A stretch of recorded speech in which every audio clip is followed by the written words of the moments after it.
Okay, there's gonna at least be one comment in the comment section. I promise this because it happened on my video. Someone in the comments is gonna be like, the sequels suck, but cool mock. So, I mean, if y'all can dish it out, y'all gotta be able to take it as well.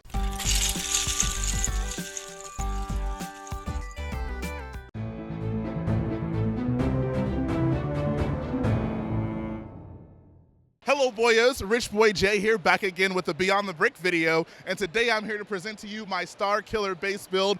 Before I get into this, I do have to mention this is only 30% of the full build. I have a full walkthrough of it on my channel, so if you want to see all of the amazing details, all the extra rooms, the trench, the oscillator building, forest, all that stuff, I implore all of you to go check that out. I'm officially, I think I can afford to take the crown of the largest LEGO Star Wars fan build that's ever been made. So I think it's definitely worth your time to go check that out. But nevertheless, here we are. So this is a recreation of the stage section of Starkiller base. We have General Hux giving his propaganda speech to all the First Order, and this was such a joy to recreate. Once I saw The Force Awakens, I instantly knew I got to build that mock. So when the sets were coming out, I went through and I collected every single battle pack I could. I ended up massing over 100 different battle packs to make this massive figure collection come true. So you'll notice a variety of troops here on the platform. We got First Order Stormtroopers, Snow Troopers, Flame Troopers, officers, First Order crew, pilots, lieutenants, all that good stuff. They're all here having a good old time, and it makes me happy to finally see all these guys just hanging out together, man. It's just a good old time here on Starkiller base. You'll also notice that the platform is lined by a collection of vehicles. I want to thank BrickVault for sending me the instructions to these Jarek TIE Fighters. They are awesome builds, and I think they make for an awesome accent piece to these minifigures in the middle of the platform. But I also have to mention my own custom ship. I always make it a point in all of my builds to do some sort of custom vehicle. So I have my First Order transporter chilling over there in the corner. That is one of my favorite builds I've done.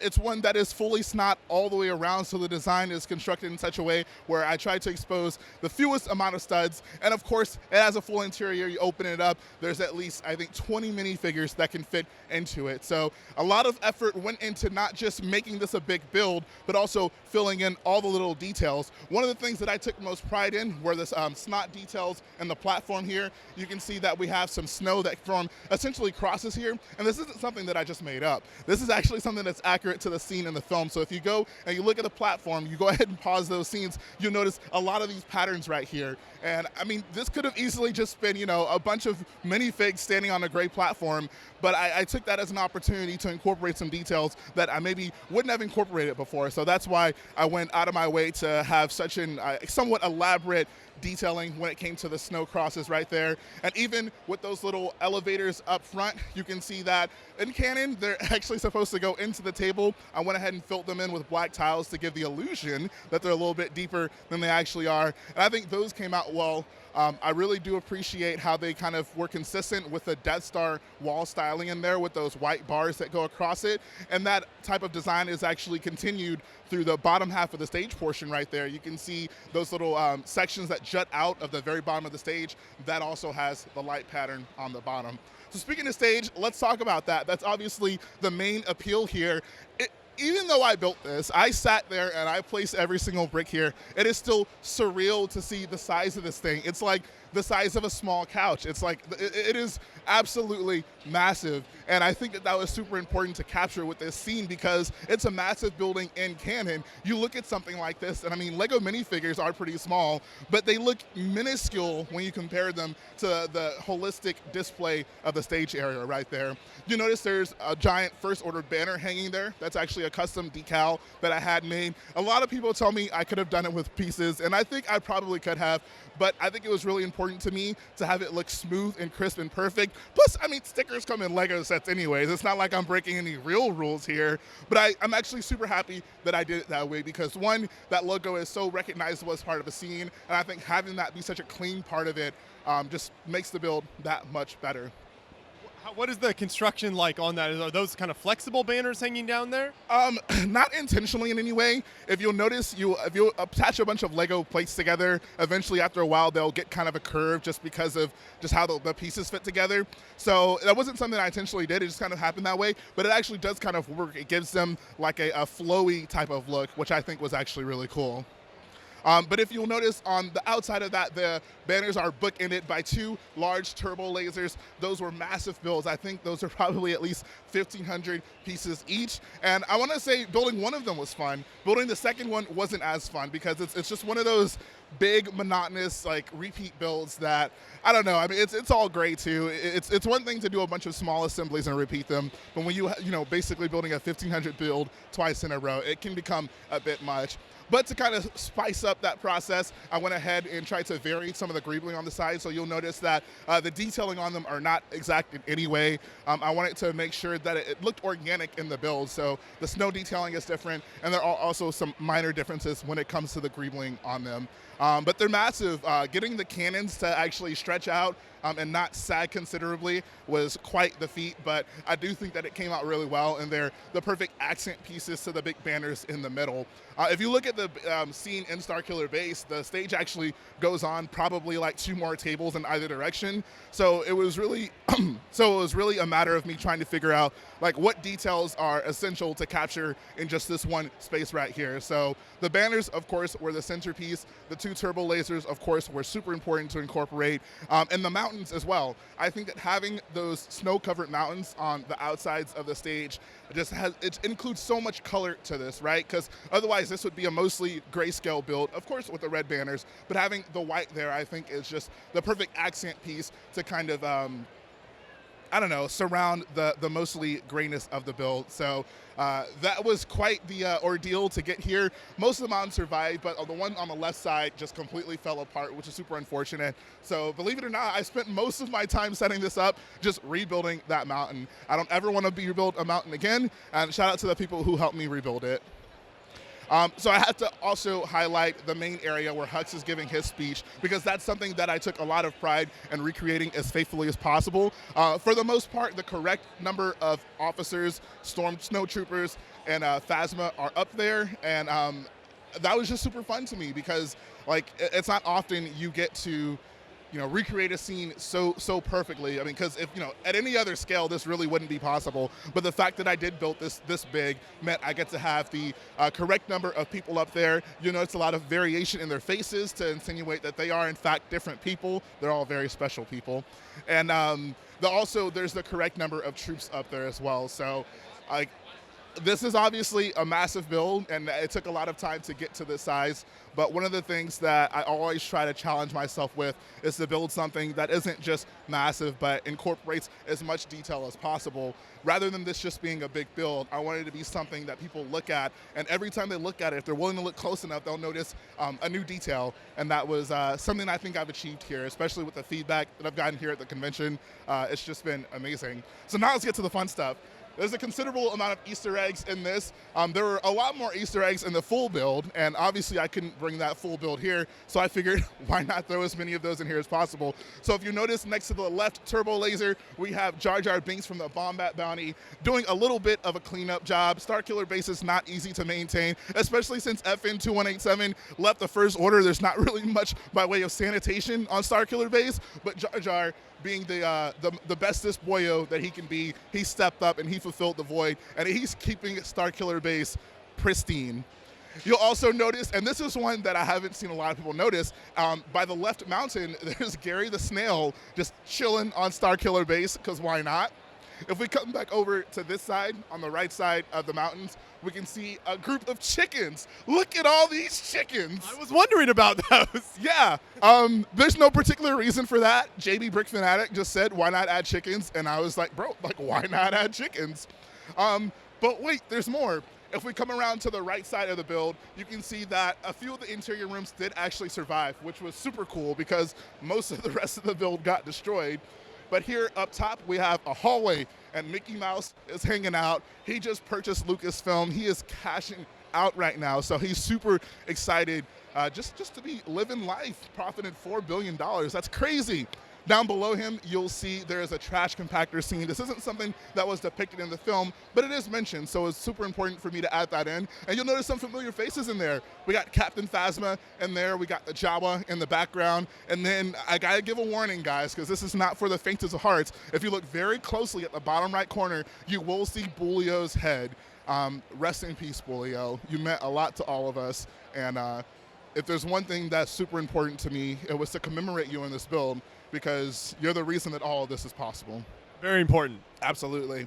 And then also we got Yariel Poof chill. I'm sorry, not Yariel Poof. That's a Yariel Poof. I mean, just generic food server there. Nothing suspicious about him. He's just serving food. No reason to pay him any close attention. Let's move along. And then the final thing is there's just mini kits scattered all throughout this thing. The LEGO Star Wars video games are a big part of my childhood. They're a big part of the reason that I do these builds now. And anytime I can try to incorporate some sort of LEGO Star Wars like build or Easter egg or something like that, it's always a joy. And even though we couldn't have all 10 here, the full build had all 10, we did at least scatter a few around here to give something extra for people to look at. And yeah, oh no, wait, hold on. We do have some sheep at the very top of the mountain. It looks like they're having a little battle there. That's actually pretty cool. See, look at that. Look, even me, I notice new things looking at my own build. It's so cool.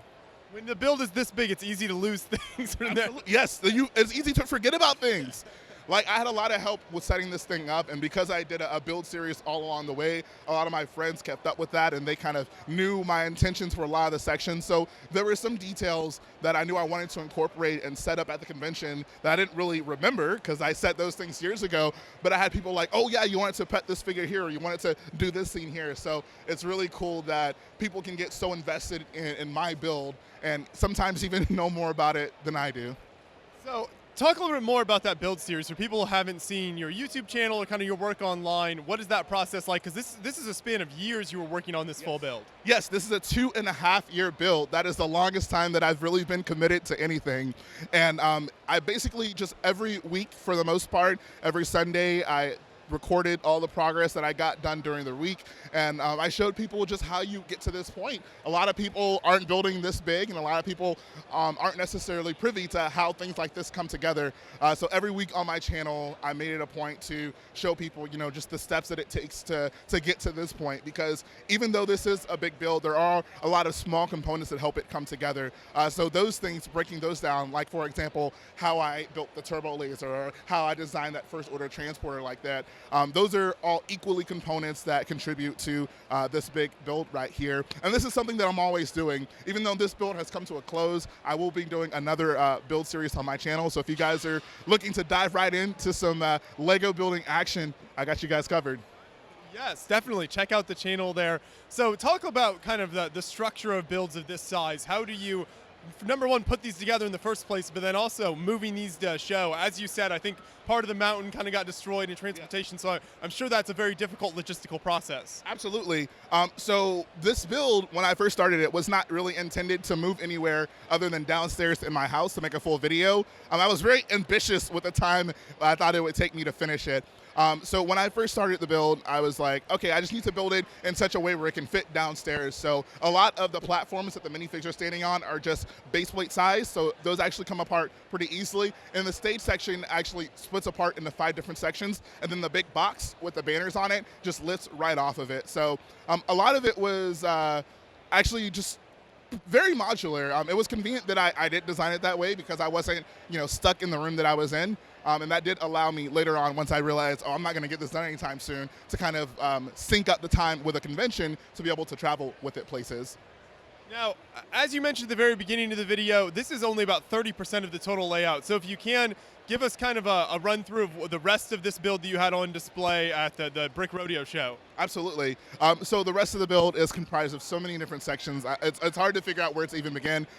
First and foremost, there is a pretty large-scale hangar. It represents the scene where Rey is trying to escape the First Order base. So she's climbing up the walls in the background, and then at the foreground, there is like a TIE fighter as well as some troops just making their way about the platform. On the other side of the interior, there is like a dozen or so rooms. I incorporated a prison room that you will notice from Star Wars Battlefront 2. I also added a cafeteria, which was in a Star Destroyer level on Star Wars Battlefront 2. Below that, we had Snoke's throne room, which was such a joy to incorporate. I actually did bring the Snoke's throne room here. He was one of the few things that survived from the base. But yeah, Snoke is just chilling there. And that was also just one of the most fun things to build. It's not often in Star Wars you get to upsize a minifig, so trying to recreate Snoke but still keep that minifigure styling was a really fun process, and I don't know. I just really I had a blast with recreating that, just with Lego pieces, no prints or anything like that. So that was super cool. To the left of that, you have some more fun rooms. So at the top, you have the barracks section. There's a lot of just stormtroopers going out their day-to-day activities. I had a basketball court in there. I had a weight room in there. And then down below, there were some beds. Below that section, we had a rather iconic hallway where there's two stormtroopers walking through, and they see Kylo Ren's having another temper tantrum. So he stops them and tells them, let's go a different way. And then, of course, next to that was the Rey interrogation room, where she finesses a blaster off of a First Order stormtrooper. Below that, we had also another iconic hallway in Starkiller Base. I kid you not, they used that hallway at least 4 or 5 different times in the film. There was a bathroom with a little mishap going on. There was the shield generator room where they get Phasma to let down the shields, and I think there was one other room. See, it's so hard to remember all this, man. I gotta keep a list notated. You're doing great. Appreciate it. So then right behind that was the outside of the base, so that's where a lot of the snow is. We had the First Order Snowspeeder chase, which is actually a deleted scene, and that was super fun to incorporate. There's the big oscillator building. It's probably the tallest point of the MOC, so I think it's very impressive in that right, where you have Han Solo and Kylo Ren having a little family reunion, so to speak. Leading up to that is a big trench with some X-Wings flying through it.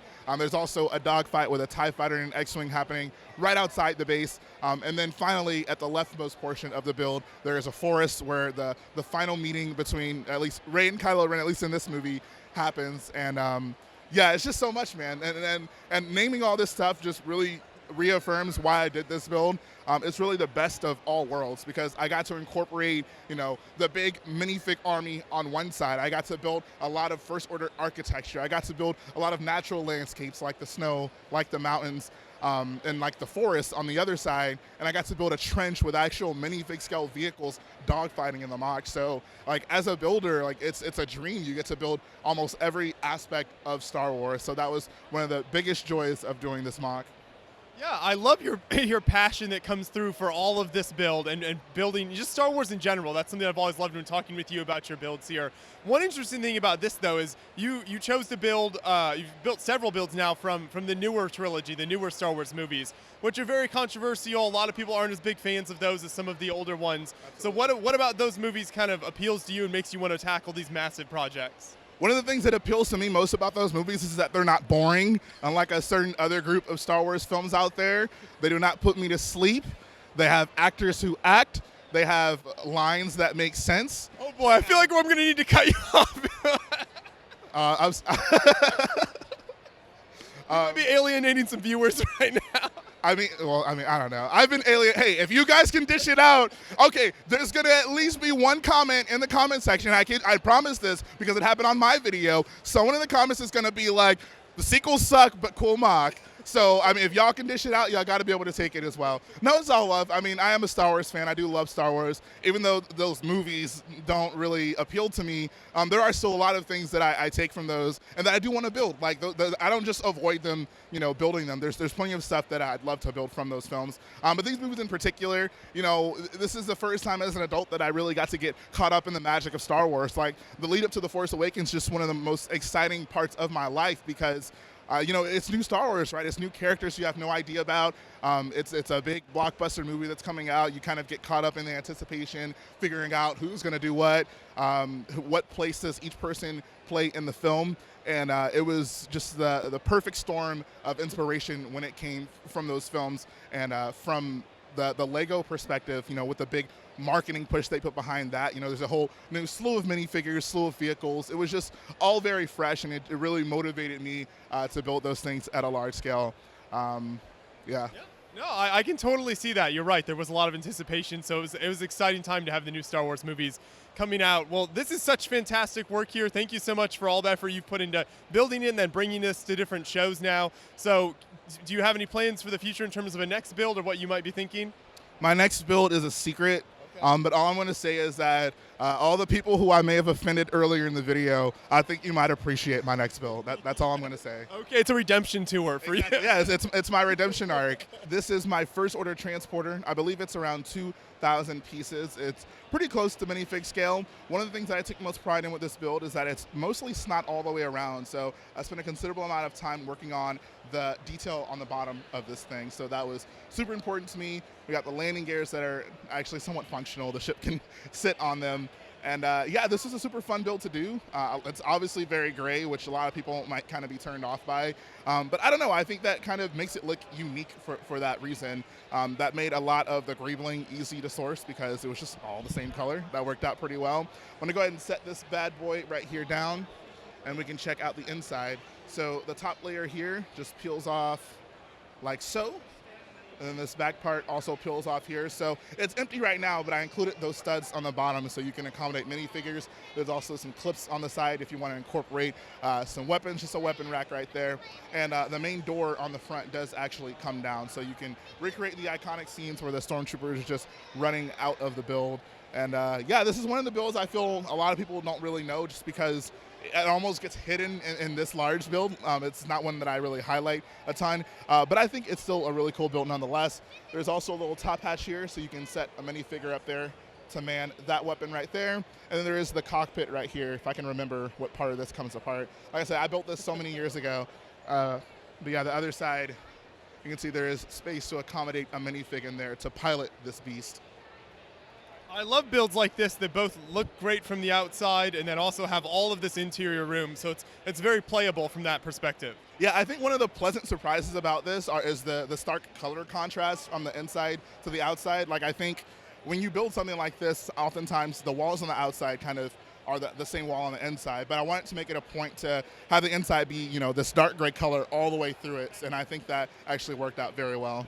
So you mentioned I think you could fit like 20 minifigs inside this thing. Do you know how many minifigs were in the entire build as a whole? Oh man, so I think for just this platform here alone, there's at least like 400 or so, and then there's probably another 100 like throughout the rest of the build. So a lot of minifigures incorporated in this build. I don't know if I'll ever incorporate that many minifigs into a build. So remind people once again where they can find your stuff online if they want to continue to see more about this build and then just future projects as well. Absolutely, so I am Rich Boy Jhae on YouTube.